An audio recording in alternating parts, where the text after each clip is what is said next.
Familias viven momentos de terror en Santa Rosita, zona 16. Fuertes lluvias de lunes provocaron socavones y grietas de hasta 50 metros de longitud. Vecinos ahora claman a las autoridades por ayuda ante esta pesadilla que se ha convertido en realidad. Además, señalan que el desastre se pudo evitar, pues llevan años alertando de retumbos. Y misterio rodea el asesinato de Paquito, el niño de 4 años que sufrió una perforación pulmonar. El hecho ocurrido en Chimaltenango es investigado por las autoridades. El menor tenía múltiples golpes, resultado de un supuesto secuestro. Ahora sus restos serán velados en zona 3 capitalina, donde el menor vivía junto a su familia.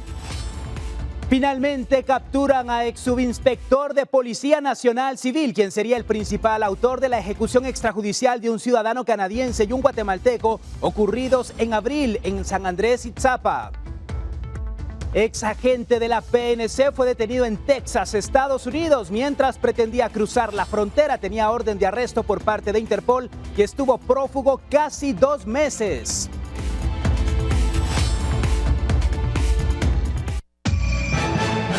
Muy buenas tardes, qué gusto poder saludarle aquí en Guatevisión, Impacto Directo, completamente en vivo esta tarde de martes. Un gusto poder saludarle. Soy Alexis Ponce, quiero dar la bienvenida a nuestros panelistas que hoy nos acompañan. Está con nosotros Malena Flores, politóloga, también Jorge Ramírez, comediante.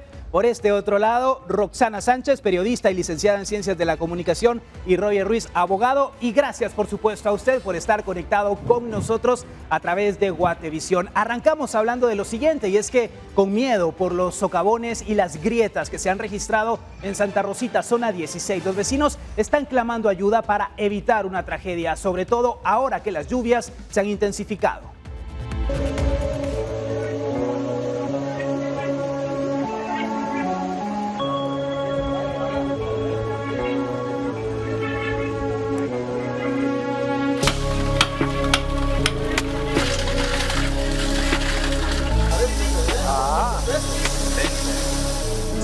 Fuimos por el techo ya de la terraza de la casa, nos tiramos por el techo de la vecindad.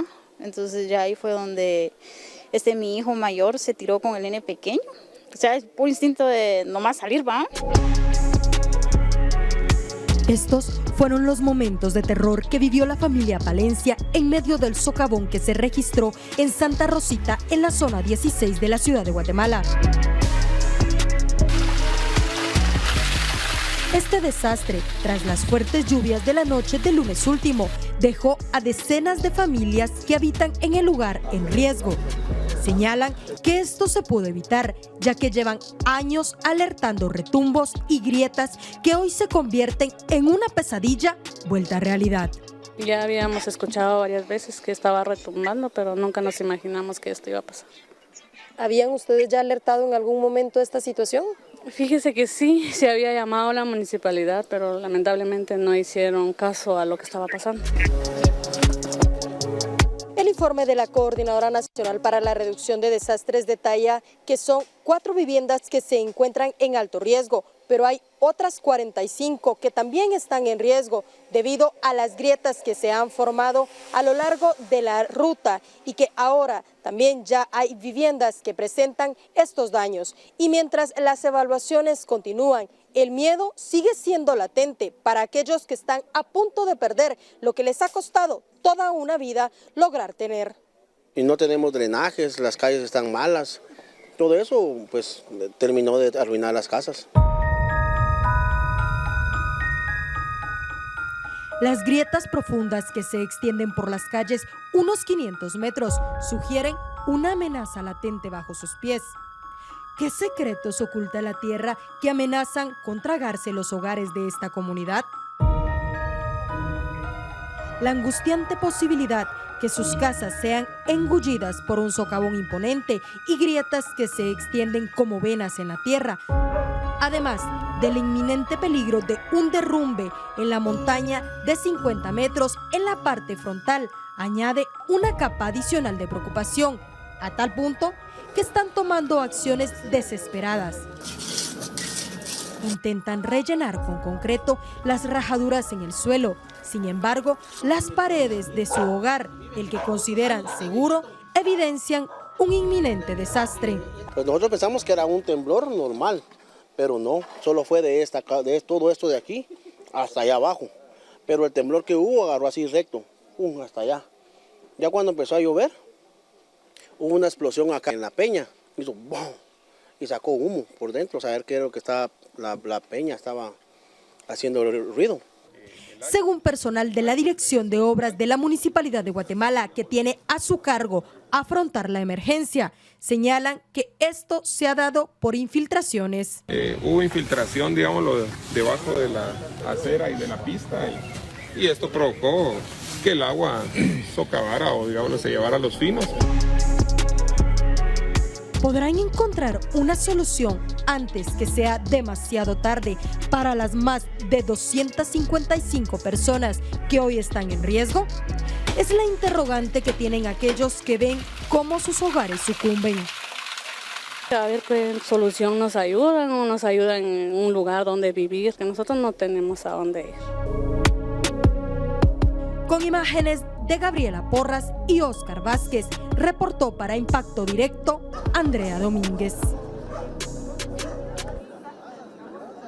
Y esta es una constante, todos los años debemos platicar de tragedias, de lamentar situaciones que dejan en la calle a las familias. Roxana, pasar hoy la noche con esa incertidumbre es muy difícil. Yo no podría dormir, la verdad, no sé cómo estas personas pueden estar ahí. Yo miro que ya están vaciando sus casas, ¿verdad?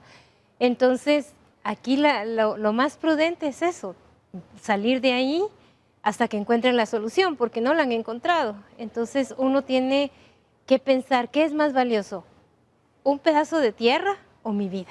Pero hablando de eso valioso y del patrimonio, Roger, dejar algo que te ha costado por mucho tiempo, ¿es tan fácil despegarse de eso? Yo considero que no es fácil, y sobre todo que los seres humanos tenemos un apego muy importante a lo material. Entonces sí, definitivamente dejar el lugar o donde uno ha crecido o donde ha dejado uno sus ahorros es muy difícil. Pero como decía Roxana, o sea, hay que sopesar qué es más importante, lo material o la vida. Claro, entonces, y es que el sentido común nos dice eso exactamente, que debemos dejar por un lado todo lo material en medio de este riesgo latente. Vimos las rajaduras de las viviendas, cómo las personas están tratando de hacer las reparaciones, pero hasta hoy es incierto lo que puede suceder. Sí, creo que es incierto y creo que, como vimos, llevan años clamándole a las autoridades que los apoyen y que le pongan atención a esta situación y no han recibido ninguna solución. Entonces creo que es muy difícil pensar que retirarse de sus lugares es fácil para estas personas. Creo que es extremadamente complicado. Creo que las autoridades se deben de hacer responsables y creo que incluso les deberían de ofrecer una alternativa, porque incluso estas personas tienen que, por sus propios medios, retirarse de ahí. Ahí tendrían que haber camiones de la municipalidad, por lo menos como mínimo, apoyándoles a sacar sus cosas. Pero dar una fecha en cuándo van a resolver, ¿verdad? La Guatemala de las distintas realidades, porque estamos hablando de zona 16 en Santa Rosita, muy cerca, viviendas y sectores exclusivos, Jorge, esos contrastes. Yo estaba viendo justamente que la colonia es una colonia pues residencial, no es una colonia marginal. Y luego estoy viendo que en Guatemala el clima siempre ha sido un factor para hacer muchos desastres, ¿no? Si no es del calor intenso, de las lluvias inmensas, la arena volcánica, los terremotos, los socavones no son nada nuevo. Recordemos que ya hace más de 20 años hubo otro en la zona 6. Habría que sentarse a establecer los antecedentes que se solucionó en aquella época para ver si esta gente tiene la misma solución. No sé qué pasaría antes. Pero irse de ahí no es la solución, porque ahí está su vida, sus recuerdos, su patrimonio. ¿Y a dónde va a ir esta gente sin casa? Y es que era lo que hablábamos, Malena, sí, lo que le ha costado a la gente, porque uno puede fácilmente decir, está bien, tienen que irse, ¿es su vida o el patrimonio? Sí, obviamente si uno se pone en esa interrogante, mi vida o mi propiedad, probablemente pues uno elige la vida, ¿verdad? Pero creo que sí tendrían que tener alguna otra opción, y creo que es responsabilidad de las autoridades, principalmente de la municipalidad de la ciudad de Guatemala, que ha dejado a estas personas abandonadas por tanto tiempo, porque como tú lo decías, ahí hay un gran contraste con apartamentos y casas de cientos de miles e incluso millones de dólares, y están estas personas abandonadas que no tienen ni siquiera drenajes, que es prácticamente inhumano a estas alturas del siglo XXI no tener drenajes. Y ¿sabes qué es lo peor también? Que ya solo con lo que pasó en Villanueva con el nuevo puente que no han terminado, que eso va para 2 años. Si eso que es de emergencia nacional no se ha resuelto, después esta pobre gente, ¿cuánto va a esperar para que se Y es que se acumulan y se acumulan los problemas. Pero vamos a dejar este tema por un momento. Tenemos información de último momento. Son las 18:11. Se reporta un incendio en zona 5. Esdras Las tiene la información. Esdras, buenas tardes. Adelante, ¿qué está ocurriendo? Buenas tardes, Alexis, y a la audiencia de Impacto Directo. Estamos ubicados en la 35 Avenida y 17 Calle de la colonia Abril, en la zona 5, donde un incendio ha afectado 5 viviendas de este territorio. Estamos aquí con el bombero Oscar Sánchez, quien nos dará un poquito de más detalles sobre este tema. Queremos dar a conocer de que se nos informaba de un incendio declarado en una vivienda en la dirección antes mencionada, por lo que de inmediato se destaca una ambulancia avanzada y asimismo 2 motobombas con sus respectivos abastecimientos. A la llegada nos localizan completamente en llamas esta vivienda donde nos encontramos ubicados y 4 personas con quemaduras en diferentes regiones del cuerpo de primer y segundo grado. De inmediato se atienden y son trasladadas a la emergencia del Hospital General San Juan de Dios, donde han sido identificadas como Angelina Noemí Méndez Rojas, de 5 años, Mía Alejandra, de los mismos apellidos Méndez Rojas, de 7 meses de edad, la madre de ellas, Martina Adelina Méndez Rojas, de 27 años, y otra persona de género femenino de 35 años de edad. Según se nos informaba, en esta vivienda vivían 4 familias, alrededor de 15 personas, las cuales pues se nos informaba al principio de que habían 2 desaparecidos, por lo que se inicia el combate al fuego con diferentes chorros de agua a presión desde diferentes puntos para evitar de que se propagara.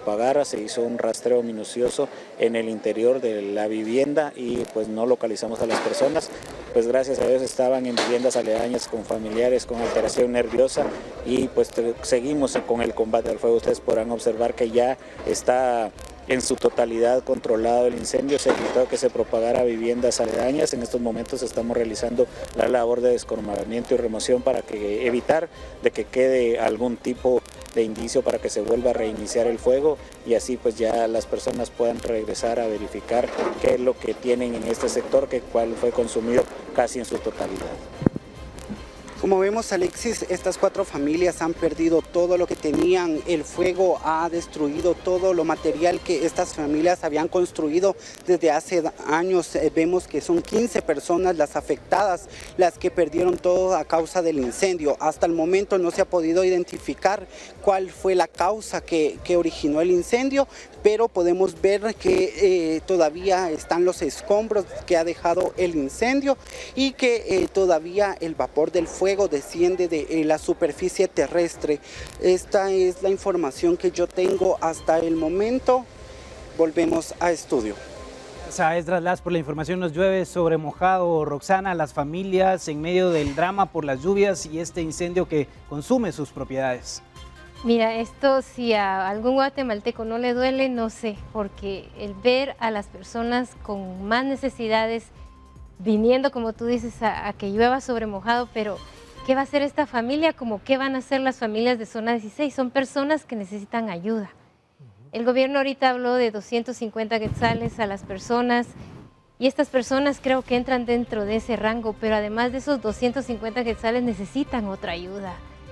Trabajan, de qué viven, es hacer todo un estudio y ver realmente que el guatemalteco promedio es es que somos pocos, lo decía Malena, a la par de casas de millones de dólares y la municipalidad no les pudo poner drenajes. Es como que están ahí y son parte del paisaje y realmente no es así, son vidas, son mujeres. Mira, una bebé de 7 meses con quemaduras. Claro, aquí la buena noticia es que no tenemos que lamentar víctimas, Roger. Afortunadamente la intervención de los bomberos y de los vecinos fue oportuna. Sí, definitivamente pues es aplaudible la participación de los bomberos y algo muy importante es que no hay fallecidos. Definitivamente, como dijiste anteriormente, nos llueve sobre mojado, pero el hecho de que no haya víctimas de un incendio considero que sería oportuno. Y con este caso pues también podemos concretar que definitivamente dónde está el apoyo institucional o interinstitucional de parte del Estado, no solo con este incendio, sino con el socavón que se dio en zona 16. Considero oportuno que las autoridades tienen que ya tomar decisiones inmediatas y poder brindar una solución a toda esta gente que está sufriendo. Lo decía Malena anteriormente, se ve en zona 16, se ve cómo la gente o los vecinos, ellos mismos están sacando sus pertenencias. O sea, no hay un apoyo, no hay un camión de la municipalidad, no se ve ninguna autoridad apoyando. Entonces está bien, se les dice desalojen, vámonos, sí. Hay que prevalecer, o sea, su vida es más importante que cualquier bien, pero ¿a dónde se van? ¿Qué hacen? Por supuesto, es que no se debe normalizar. Y es que el tema de las lluvias lo sabíamos desde hace cuánto se dijo que el invierno sería copioso, el invierno 2024. Desde enero se viene diciendo, y bueno, en Guatemala los inviernos son siempre copiosos. No es algo, ay, hoy llovió más, mañana el año entrante no se puede dejar otro año, y este es el inicio del invierno. ¿Qué viene después? No es el único, habrán personas que ahorita están en las mismas condiciones pidiendo a Dios que su casa no se caiga, pidiendo a Dios no estar sufriendo lo que esta gente está sufriendo. Y como te digo, ellos no son parte del paisaje, es gente que también votó, es gente que paga sus impuestos, es gente que tiene derecho a que el gobierno, a que la municipalidad reaccionen. El problema es que muchas veces solo en temporada de elecciones, de las alegres elecciones, se les recuerda a los vecinos y llegan a visitarlos, ¿no? Pero vamos a regresar más adelante platicando de estos temas, de la coyuntura, de lo que está sucediendo en nuestro país. Sabemos del dolor que están atravesando muchas familias que están a punto de perder ese patrimonio, lo que hemos visto de zona 16, lo que ahora está ocurriendo en zona 5. Vamos a la pausa, pero ya volvemos.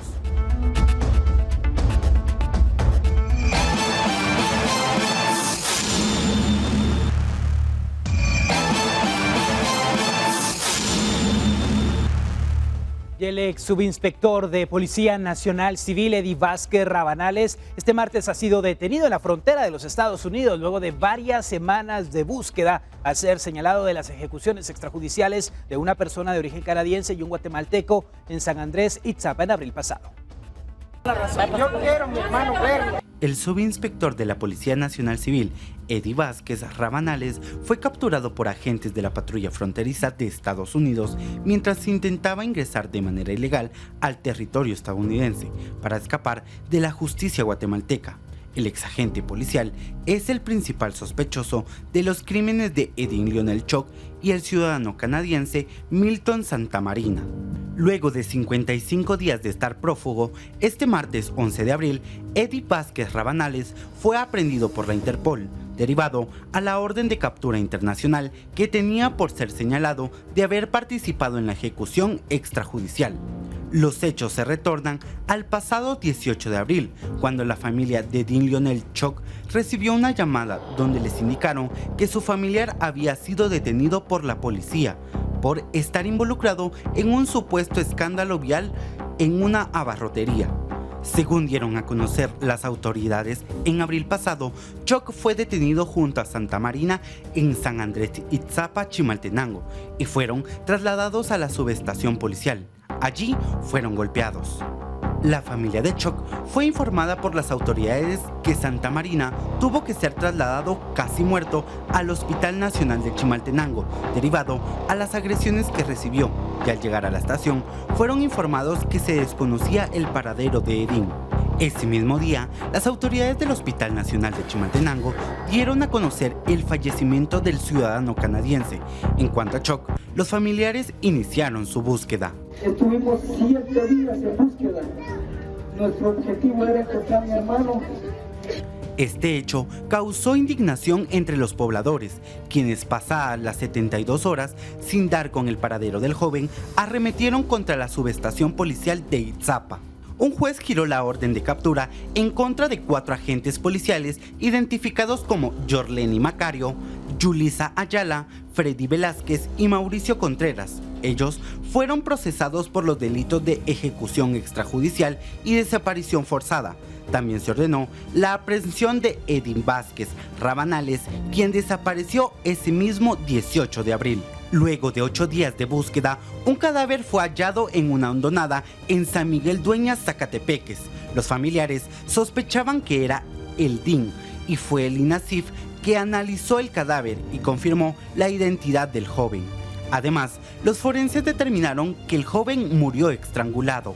Ahora, el ex subinspector capturado en Arizona será extraditado a Guatemala por la Interpol en los próximos días para comparecer por ambos crímenes. La investigación está a cargo de la Fiscalía de Derechos Humanos de Chimaltenango. Con imágenes de Emilio Chan para Impacto Directo, Esdras Las. Y una acción rápida de las autoridades definitivamente para lograr esta detención. Jorge, cuando escuchamos ejecuciones extrajudiciales, obviamente en nuestro país, por todo lo que hemos vivido históricamente, genera mucha división, pero acá afortunadamente se logra detener al principal sospechoso en este caso. Además es una ironía que esta persona fugada se vaya al norte cuando ahí lo estaban buscando también, ¿no? Hubiera agarrado para el sur. Pero bueno, ya lo agarraron y va a regresar a Guatemala y esperamos pues que no haya algo anormal y que sea liberado, porque ya sabemos que en Guatemala pues los corchos se hunden y las piedras flotan, ¿no? Y Malena, otra cosa que nos llama la atención, ¿cómo pudo pasar todos los controles territorio mexicano, llegar hasta la frontera? Ayuda de alguien. Exactamente, creo que definitivamente está coludido con alguien más, porque a veces al guatemalteco nos gusta como pensar que solo aquí hay robos y solo aquí hay corrupción, pero nos damos cuenta que es algo que abarca a todo el mundo lastimosamente, aunque bien lo dices tú, que la justicia americana, tal vez estadounidense, mejor dicho, es un poco más dura y lo lograron atrapar ahí. Esperemos que la justicia guatemalteca se comporte acorde, ¿verdad? Y que lleve su debido proceso. Y la Policía Nacional Civil no ha estado exenta de señalamientos por la fuerza o el exceso de fuerza que utilizan, Roxana. Sí, esperamos que ahora estén más capacitados, aunque a veces reciben capacitación, pero también qué círculo, cómo es la policía en su interior. Sería interesante ver, porque cuando recuerdo no entrevistaron, sino indagaron con los otros que participaron, no se metieron, solo vieron cómo los otros torturaban a estos dos hombres. Entonces, ¿qué pasa en el interior de la policía? Eso es lo interesante.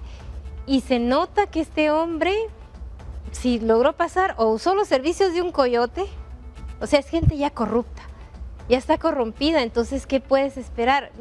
Todo ciudadano cuando es detenido por un policía, a mí ya me pasó, me paró un carro y eran 2 policías en la noche, yo solo así bajé el vidrio y me pedían que me bajara y les dije que no porque eran 2 hombres y que se llamaran a una policía si querían, pero que yo no me bajaba del carro. Finalmente me dejaron ir, pero es ese miedo que le tienes porque no, sería necesario que ahorita el Ministerio de Gobernación evaluara a estos agentes y no solo una evaluación en cuanto a su rendimiento como agentes, sino también necesitan una evaluación psicológica, una evaluación que muestre que si el personal que está ahí es un personal sano, que tiene salud mental, porque estos hombres con la hazaña que actuaron te deja claro que la vida del ciudadano no les importaba. En la vida del ciudadano no les importaba. Roger, que debemos analizar es las condiciones de los agentes policiales. Muchos de ellos están en condiciones que no son humanas. Sí, definitivamente. Yo personalmente he visto, valga la redundancia, que no están en condiciones idóneas para poder prestar de la mejor manera su servicio como agentes de la policía.